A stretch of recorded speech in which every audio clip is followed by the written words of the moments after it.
Hello and welcome to WOW, the positive podcast, showing kids that there's a lot more to the world news than bad news. I'm Alastair. As a journalist, I've worked all over the world. Often I wrote about things going wrong, but people need to know too about what's going right. That helps us see that there are things that we can do to make the world a better place. So I'm here this week with my podcast buddy Clarisse to talk about what's going on right now in the economy. Wait! Hold on! Don't turn off. I promise this won't be boring. The economy is important, and here at WOW, we're making it fun. We're talking about some positive thinking that's going on despite the lockdown. Oh, and we've got a Dragon King too. I hope it gives you some ideas, and maybe a bit of a boost. If you like this podcast, do share it with a friend.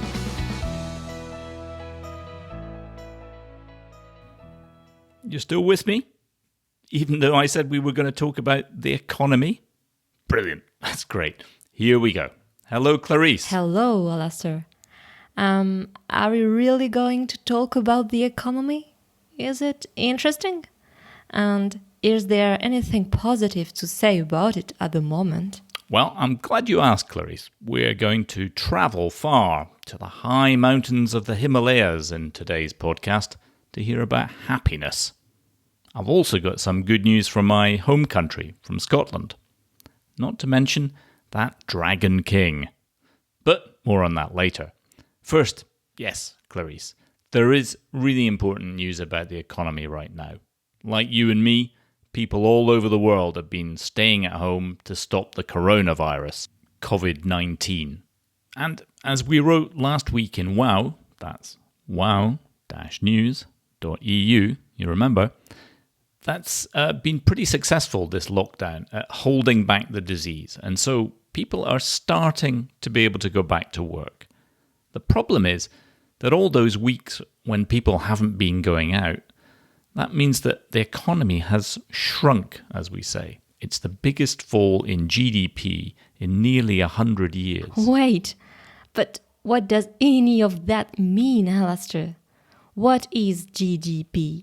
Does it matter? That's really two good questions. GDP, gross domestic product. Well, that's what we use to measure the economy of a country. To work it out, you basically add up everything that everyone in the country makes or sells over a year. It's the sum of all the products, like shoes or potatoes, and all the services, like what you pay for a haircut or to travel on the bus. Ah, okay. It sounds a lot more complicated than that. Not really. And it's important because countries have decided that having more stuff for everyone is the main thing that the government should be doing. You might have noticed, for example, how politicians are always arguing with each other over which of them can get the best GDP, who can make the most economic growth. Oh, so it's a problem for politicians because GDP has gone down. It's a problem for everyone. With the lockdown, people stopped making things, or at least they stopped making things to sell, like shoes or cars. Maybe they stayed at home and made cakes or videos on TikTok, but that doesn't count for GDP. And all the hairdressers and the train drivers, well, they weren't at work, so they weren't giving people services that are part of GDP. So basically, yeah, there's less GDP today, and that makes people unhappy. They have less money. They worry about being able to pay for things that they need. However... There's a however? You mean there is something positive in all this? Well, you remember how on WOW we've looked at how much there's less pollution from factories and cars and so on. We've looked at how nature is recovering. It helped us see that what matters most to us is other people and our health and our environment, not necessarily having, say, the latest trainers. Okay. And what does this have to do with GDP? Well, what's been going on with this lockdown has got people thinking about how GDP doesn't actually measure all the things that we want in life. It doesn't include loads of stuff. So The factories shutting and people stopping driving means that GDP has dropped. But at the same time, we're all breathing cleaner air. Or we spent more time at home with our families, baking cakes or whatever. But GDP doesn't take account of any of that. But how do we measure something like that? It's tricky. GDP does wrap together millions of things, shoes, haircuts, potatoes, what have you, into one really simple number. How do you do that for, say, how happy do we feel? So, to answer that question, we're going to have to do a bit of travelling. Great, that sounds fun. Where are we going? To Bhutan, and spin back in time 50 years. There's a young man, he's just 17, and he's just become the Dragon King. I told you we'd get to him. That's the name for the ruler of this little country, tucked away in the high mountains between India and China. And this young man, he thinks to himself, well, what should he be doing to make his people better off? Should he be beefing up GDP, making them work more and make more stuff and so on? No, he thinks. Instead of trying for gross domestic product, he's going to try to increase gross national happiness. Wow, that sounds great. But how does it work? Well, it means that Bhutan tries to make sure that it takes decisions that take into account things like how much school children get, time off for playing games, how easy is it to see a doctor or to listen to music.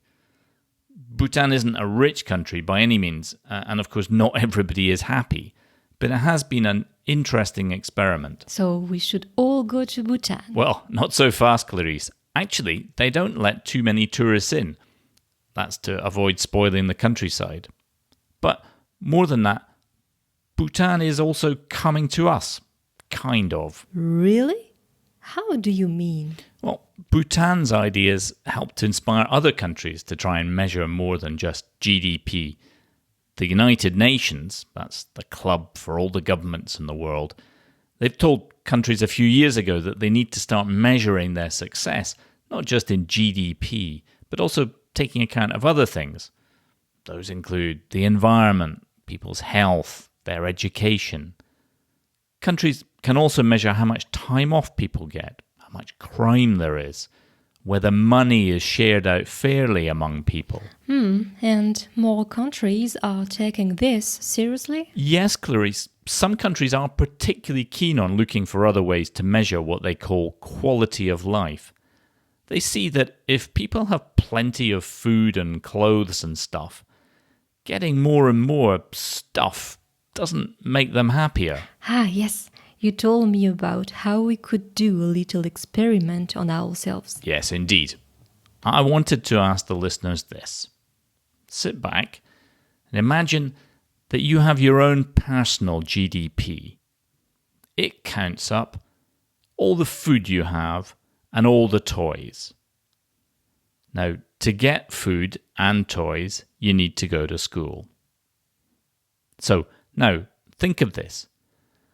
You eat so much, you're always totally full.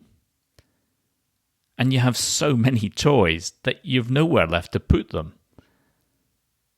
In any case, you have no time to play with them because you're at school all day, right? Now, let's say you try to increase your GDP. How do you do that? Well, you could go to school at night. That way you get more food, more toys, more GDP. But ask yourself, do you really want that? Are there other things you want, even if they won't increase your GDP? Yes, more happiness. I'm with you there, Clarisse. Yeah, more time to play, more time to run off all that food, whatever. More happiness. And you said that Scotland was doing something like this. Yes, Clarisse, in Scotland, where I come from, it's a lot bigger and richer than Bhutan, but still, there are mountains. The government there has started measuring not just GDP, but things like how happy children are, how easily people can get into the countryside, And all of those things go into helping the government make decisions about what to do and where to spend money. Now, Scotland has joined up with Iceland and New Zealand, more mountains again, something in that, to try and push the idea of what they call the well-being economy, persuade other countries to use it. All three of those countries, by the way, Scotland, Iceland and New Zealand, they're all led by women. I see. Yes, women have some good new ideas to offer. So, do you think governments now are going to promote our happiness, not just try to make more GDP? Well, it may not be quick, nothing ever is, but this upset and the lockdown has certainly opened people up to new ideas like this. Well, I have some new ideas of my own, thanks to our WOW podcasts. I'm going to invent my own happiness dance. That sounds great, Clarisse. See you next week. And thank you for listening to WOW News, the positive podcast. If you find it interesting, do tell a friend about us. Check out our website, remember, wow-news.eu, and drop us a line to tell us your ideas for being happy. That's it from me. I'm Alastair. I'll be back with Clarisse next week. Until then, stay home, stay safe, and keep positive.